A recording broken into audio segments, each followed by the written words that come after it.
it's not every day you get to see Bobby Fischer lose a chess game in this type of style. And to make this even worse for Fischer, he lost this game on his 14th birthday against Grandmaster Max Yue, who, by the way, does not get enough credit for this game. People forget that he is a world champion. I cannot believe this game does not get recognized by most. I didn't even realize this game even happened until very recently.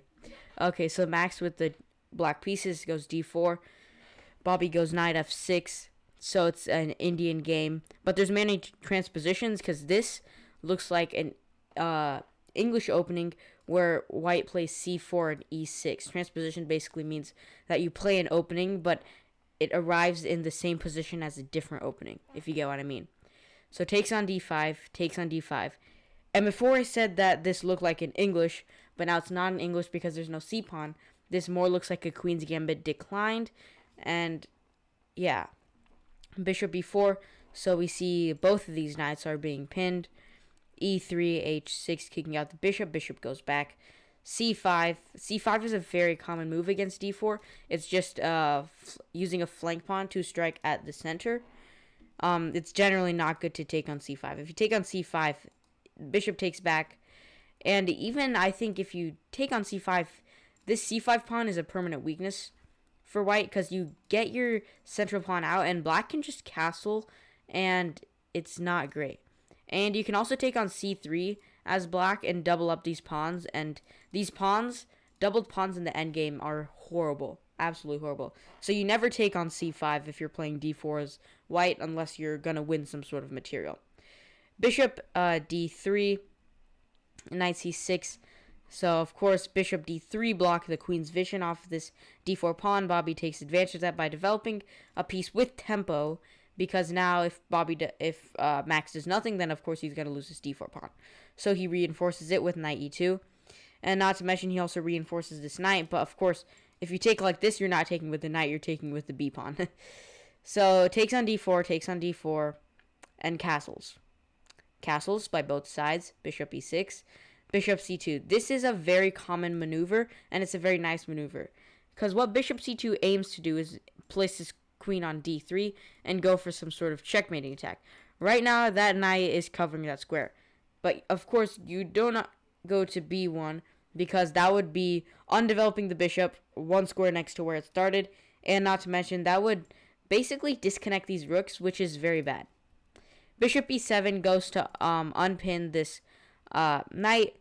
And here, Max plays knight f4, attacking this bishop.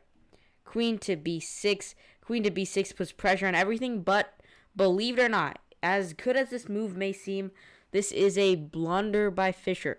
Why? Well, you're about to see why. Max takes on f6, which is the top engine move. Why? Well, after bishop f6, because as beginners, you're told not to trade your bishop for a knight, especially when the opponent can't double their pawns or you're not going to win some sort of material. Well, it's because this knight always defended this h7 square. And as I said before, the point of bishop c2 was to go queen d3. And after queen d3, things get very, very bad for Bobby Fischer.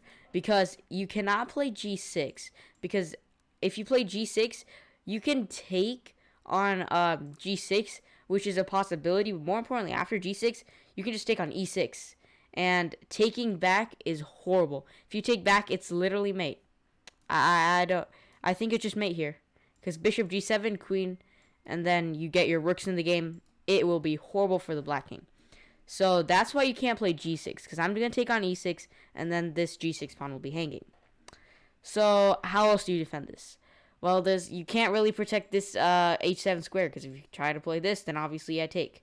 So what most people do in this position is very logical. Rook fd8. Unfortunately, this is a blunder. And g6 was the top engine move. Because even if the king gets slaughtered to death, apparently after g6, you don't have to recapture. You can put your ricks in the middle, and apparently this compensation is good enough for black to hold at least a slight bit of some sort of, make a white not get such a big advantage. But of course, Bobby Fischer being a human sometimes he's a mastermind, sometimes he's human, plays rook fd8. Now queen h7 isn't mate. but he's still going to play queen h7. That's a top computer move, but Max plays rook ae1, attacking this bishop, and if you do nothing, maybe I'll win a pawn, and of course that's winning a pawn is not as great as winning the game, but maybe Max can win a pawn and some time against the king, and maybe some mating threats. Bobby plays knight b4, thinking he's smart by forking this queen and this bishop, because now after you move your queen and then I'll take your bishop and there won't be such a battery along this diagonal. Unfortunately for Fischer, this was not a great move, and Max immediately takes advantage of this with the only move that retains advantage for white is queen to h7. It's a check, and the only legal move for black is, of course, to move to f8. And you might be thinking about queen h8. That's a blunder, because the king moves, your queen's under attack, and so does bishop. So you shouldn't go queen h8. What do we think about next? We might think about taking this bishop, okay? After taking this bishop, takes the pawn. Do we have anything? No.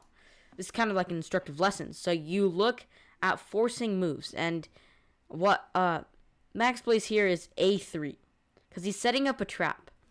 Now, the best move for black is to not care about this knight and just move the queen, get some give some shelter and bring some reinforcements to this king and protect it from any sort of harm. But this baits the move knight c2, which is a very human move, because you're taking the bishop, the queen recaptures, the queen is far away from your king, and your king will have time to hide, which is right if the queen would recapture. After knight c2, you don't take back the knight, because what's more important than some sort of material gain? It's probably the king. Knight takes d5, an absolutely brilliant move, because it practically looks like it hangs the knight after all these trades are done. But it doesn't, because if this bishop takes, which is very bad, queen h8 is mate, because this rook has now opened up the e-file, which the bishop was blocking. Okay, so taking the knight with the bishop is no good, so what happened in the game? And if you do nothing, by the way, this hits the queen. And if you move the queen, this is mate, because this king covers up the e7 square. So what happened in the game was rook takes c5. And then, of course, you take back on d5. And these threats are too much to handle, because the knight hits this queen. As we saw before, if the bishop takes, it's mate. If the queen moves, it's checkmate. And if the king moves, then you just win the queen. And so here, Bobby Fischer resigned. This is an absolutely heartbreaking loss for Bobby Fischer to lose, especially on his 14th birthday. But this was a very interesting matchup, because it was a game played between two world champions. One was a future world champion, Bobby Fischer, and one was a world champion that had been the champion before. But this was a very interesting matchup, and it was absolutely insane to see Bobby Fischer lose to someone who played just like him. He lost in the way that he crushes other people. It's kind of like him getting a taste of his own medicine. A very interesting game.